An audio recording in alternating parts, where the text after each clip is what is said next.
Do you want to make your stream better? Today's video, I'm going to be teaching you 3 different things that I guarantee you're at least guilty of one of them. So make sure to watch all the way to the end to make sure that you know the 3 things that you need to do as a Twitch streamer and know how to do them. So if that sounds good to you, make sure to drop a like on the video so other people can find this video. And obviously, the one thing that everyone knows that you need to have while being a Twitch streamer is having a professional stream design. Own Pro is a wonderful OBS studio plugin that basically is a one-stop shop to have everything you could possibly need for your Twitch stream. They have over 600 premium overlays and alerts for your OBS streams, compacting everything you could possibly need into OBS Studio itself, so you don't have to have 3 different monitors of all the different information that you need. They even have a full catalog of copyright-free music available to your disposal for your Twitch stream so you don't get in trouble. My favorite thing about this is their one-click overlay and alert installer. It makes everything super straightforward and easy to set up. So thank you, Own Pro, for sponsoring today's video. If you guys are interested, check the link in the description down below. So besides having a professional-looking stream design, one of the 3 things you need to worry about is viewer engagement. What I mean by that is making sure that your viewers are not only entertained, but you're also engaging them. You're asking them questions, you're having them interact with your stream in some way, shape, or form. So the number one problem that I see a lot of people still doing, even after I've made videos on this already in the past, is how to talk and engage your Twitch chat. When I see streamers get a brand new chatter, I always see them say the same thing. Oh, thank you so much for following. Oh, thank you for checking out the stream. How are you doing? And that's such a generic question that they're going to say good, and that's going to be the end of the conversation. So what I challenge you guys to do is actually have a list of different engaging questions that you can ask these newcomers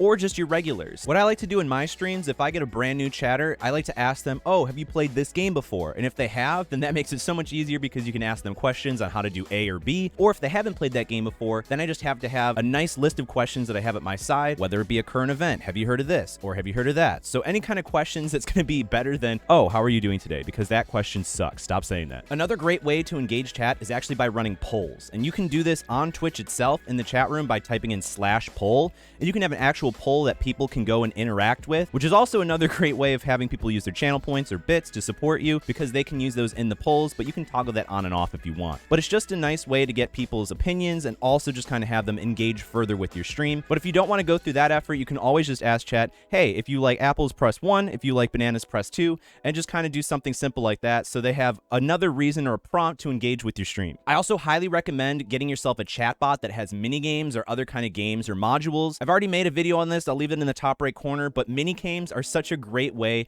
to put less pressure and less stress on yourself being entertaining and more just to give chat something to do and keep them there and engage them while they're watching your stream. One thing that you might not think about is actually how you can approach storytelling. I like to at least have different stories that happen in my life, but the way you deliver those stories to chat is actually going to be a great way to keep them engaged as well. So if you just said, oh, well, I went to the store and I saw a dog and he bit me. It's like, that story sucked, right? I mean, the story itself is pretty good, but the way that it was delivered was awful. So you could either ham it up, go in with extra details. Just the master in the craft of storytelling is a great way to keep chat entertained and engaged, but it's also a skill you need to work on. So go ahead, look up some YouTube videos on how to properly storytell, and it's going to help your streams out a lot. A crucial part of making sure that your engagement was actually successful is seeing if you can filter them into your Discord or your Twitter or any kind of place that you're putting out extra content. So that way you know that they're actually interested in your content and they want to be a part of your community. So if you can successfully filter them from a brand new Twitch chatter all the way into your Discord, that means that's success, and that way you know they want to be a part of your community and you're doing something right, so keep it up. This should go without being said, but you really need to have a quality microphone and a quality webcam, because if you look like a Minecraft character, chances are people are going to come into your stream and be like, oh, this stream sucks, and then get the heck out. So I have a bunch of links in the description down below of all the gear that I would recommend and a lot of the gear that I use, so check that out if that interests you. Number 2 is being able to set up your live streams to be able to make clippable content and start posting that content to both YouTube Shorts and TikTok. The reason why I say that is that it's really freaking easy, and the discoverability, as we all know on Twitch, is freaking awful. So in order to get more eyes on ourselves and our content, we have to take our Twitch stream, make sure we have good content, clip it up,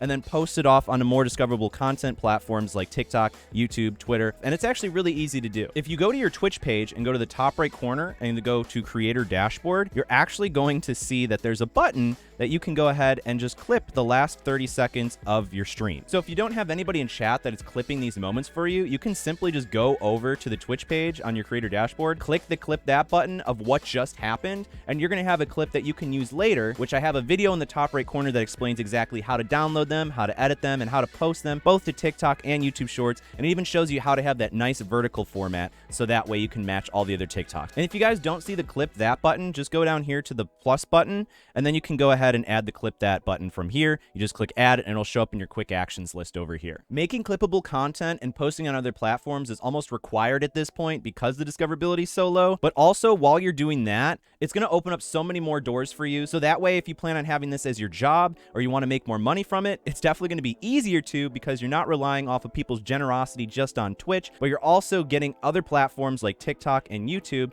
So that way you can possibly get ad revenue, affiliate marketing, sponsorships in the future if you so choose so. And while posting a TikTok and YouTube is probably the easier part, I recommend at least going onto YouTube and looking up how to properly grow or how to get traffic on your TikTok or YouTube Shorts, and just watch like 1 or 2 tutorial videos. They're super easy to find, they're very quick and easy, and it's basically just going to go over how to properly use hashtags and how to use SEO to your advantage to make sure that your videos actually get some views on them. And especially trying to learn something that you have no idea how to use, it's really nice to be able to ask somebody questions and get one-on-one advice. And that's why I just want to thank all my patrons for helping support the Patreon, helping me make these videos. But we also have a tier with a private Discord server, so that way if you guys have any questions, you can feel free to ask me in it. So if you guys want to support the Patreon, link is in the description down below. I also have a Twitch course down there which you can check out on how to start a Twitch channel from scratch, so feel free to check out those links in the description down below. Number 3, and the last thing you need to do as a Twitch streamer, is turn off that darn view count. I cannot tell you how much this has helped both my mental health and just my stream quality just by turning off that little eye that shows the live view count for your Twitch streams. And if you don't know how to do that, all you have to do is click the little eye next to the views and then it'll hide it. Or if you're on Twitch on the creator dashboard, you can just click on the viewer box and it'll hide it once you click it. But just seeing your numbers go up and down, especially down, is going to change your attitude towards the streams, and chat's going to see right through that. They're going to be like, oh, why is Cody so upset? They'll have no idea that it's related to the view count, and then the content and the quality is just going to drop on something that's so arbitrary. Because with streaming on Twitch, your growth is never linear. It's always going to be like this. So let's say you have a good stream. It's not going to keep going up there. You're going to have bad days. You're going to have good days, bad days, good, bad, good, bad. It's basically going to go all over the dang place. And a lot of that stuff you can't even control. But it's just so much less mentally taxing to be able to watch that number go up and down, which is why I recommend that you hide it. So that way you don't focus on that number at all. The only thing you have to focus on is engaging your chat, making sure they're having fun, and you're putting out good content. With that being said, it's also okay to occasionally click it just to make sure you can see your view count, because I do that too. I check it maybe 2 to 3 times per stream just to see where I'm at, to kind of get some numbers and make sure that I can make some assessments off of my stream, how I'm streaming, games I'm playing. And so that way you can still make sure you're on the good trajectory to growth, but you're also not going to make sure that your mental health is going to go through the floor. And one little bonus tip for you, if chat is like dead and no one's talking, I just like to say, if you guys are still awake and you're having fun with me, just go ahead and type 1 in the chat, so that way I know you're still here, because I know I like to lurk in a lot of streams, but if I hear that, I'll go ahead and type a message, or I'll just type the number just to know that people are watching, you're not in this alone, because I'm a lurker myself and I hate talking, but I like to let the streamer know that I'm here enjoying their stream even if I'm not talking. But now that you know the 3 things you need to do, make sure to get on it. Check out these videos on the side. I think they're going to help your Twitch stream. Make sure to like the video if it helped out, and I'll see you the next one.